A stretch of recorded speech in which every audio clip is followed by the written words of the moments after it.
kulanti wacan daawadayaal dhammaantiinba ku soo dhawaada wararkii ugu dambeeyay ee Soomaaliya qodobada aad ku daawa doontaan waxaa kamid ah tiro hoobayaal ah oo dhawaan ku soo dhacay gudaha xeerada xalane ee magaalada Muqdisho ee caasimadda Soomaaliya qarax miino oo degmada Daynila kula kacay kooxihii diyaarinayay madaxweynaha dalka Mareykanka oo dalkiisa ka mamnuucay dalal ay ku jirta Soomaaliya muwaadiniintooda inay soo galaan dowladda Sacuudiga oo 4 nin oo Soomaali ah ku toogatay gudaha dalkaasi qodobadaas iyo kuwa kale ayaad ku daawa doontaan inta uu ku jiro hawada barnaamijka wararkii ugu dambeeyay ee Soomaaliya aynu ku bilownaa tiro hoobayaal ah ayaa goordhow waxa ay ku soo dhaceen gudaha xeerada xalane ee magaalada Muqdisho ee caasimadda Soomaaliya halkaas oo ay ku yaalaan safaaradaha dalalka ajaanibta waxaana dhawaqa joogta hoobayaashaasi laga maqlay qaybo badan oo kamid ah degmooyinka gobolka Banaadir waxaa la wariyay in hoobayaashu ay ku hoobteen gudaha xeerada xalane ee magaalada Muqdisho ee caasimadda Soomaaliya seeriga digniinta ah ayaa la maqlay hoobayaashaasi kolkii ay dhacayeen waxaana dadyow kaaga dhaway ay soo wariyeen in hoobayaashaasi ay ku dhaceen gudaha xeerada xalane ee magaalada Muqdisho gaar ahaan safaaradaha ajaanibtu ay ku leeyihiin xeeradaasi ma caday ilaa iminka khasaaraha rasmiga ee ka dhashay hoobayaashaasi ha yeeshee hoobayaasha dadka deegaanku waxa ay sheegeen in ay jugtooda ay aad kaga maqleen halka ay ku dhacayeen laamaha ammaanka ee dowladda Soomaaliya ilaa iminka war rasmi ah kama soo saarin hoobayaashaasi waxaana hoobayaashaani ay ku soo noqnoqdeen muddooyinkii la soo dhaafay gudaha xeerada xalane ee magaalada Muqdisho ee caasimadda Soomaaliya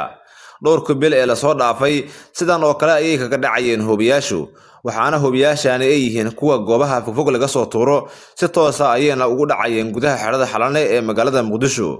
ayagoo ah kuwa cabir ku socda waxaana lala bartilmaameedsadaa safaaradaha ajaanibtu ay ku leeyihiin gudaha xeerada xalane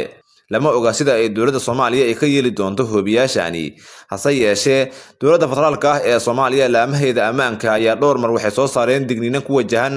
dadka Muqdisho guryaha ku leh gaar ahaan daafaha magaalada Muqdisho ee caasimadda Soomaaliya waxa ay dowladdu sheegtay in gabi ahaanba la wareegi doono guryaha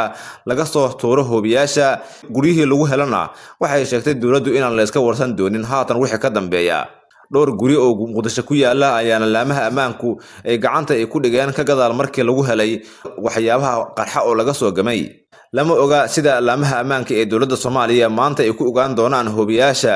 goobaha fogfog laga soo tuuray ee ku dhacay gudaha xeerada xalane ee magaalada Muqdisho inkastoo aysan jirin cid xaqiijin karta halka rasmiga ee laga soo tuuray hoobayaashaasi haddana hoobayaasha noocan oo kale ah waxay yihiin kuwa cabir ku socda kuwaasi oo si toos ah u gaaraya goobaha lagu bartilmaameedsado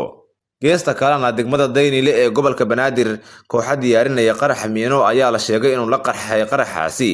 waxaana uu ka dhex qarxay guri jiingad ah oo ku yiilay waaxda barwaaqo ee degmada Daynile ee gobolka Banaadir halka mid kalena uu ka qarxay isla waaxdaasi waxaana qaraxaasi uu ka dhex qarxay mooto bajaaj kaasi oo la damacsanaa in gudaha caasimadda Soomaaliya ee Muqdisho degmooyinkooda qaar lagu soo geliyo laamaha ammaanka ee dowladda Soomaaliya ayaana goobta gaaray ka gadaal markii ay dhaceen qaraxyadaasi waxaana ay goobta ay ka soo qaadeen rag ku dhaawacmay qaraxaas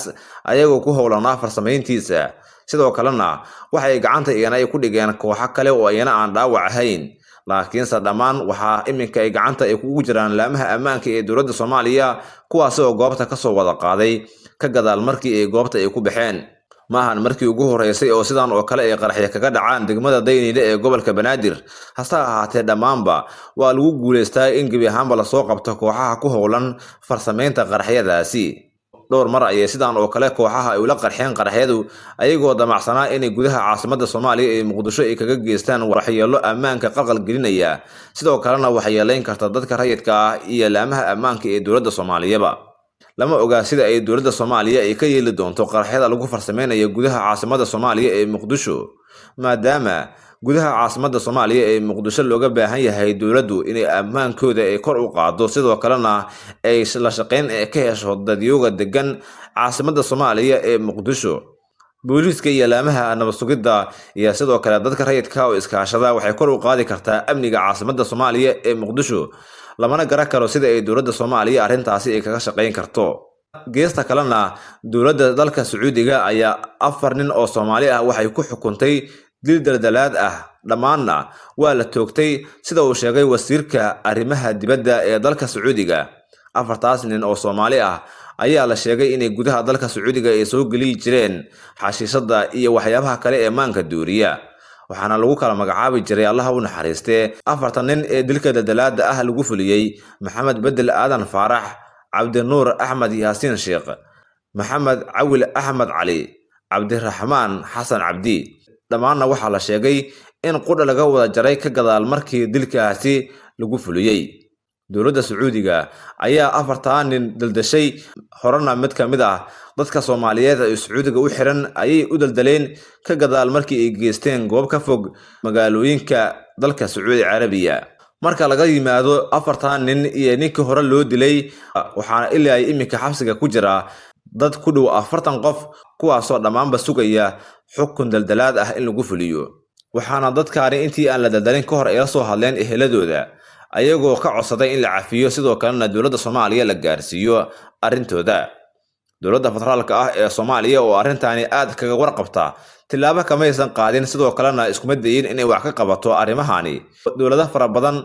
oo dowladda Itoobiya ay qayb ka tahay ayaa muwaadiniintooda ka soo saaray gacanta boqortooyada Sacuudi Carabiya, kuwaasi oo dil daldalaad ah doonayay inay ku fuliyaan. hase yeeshee waxaa la sheegay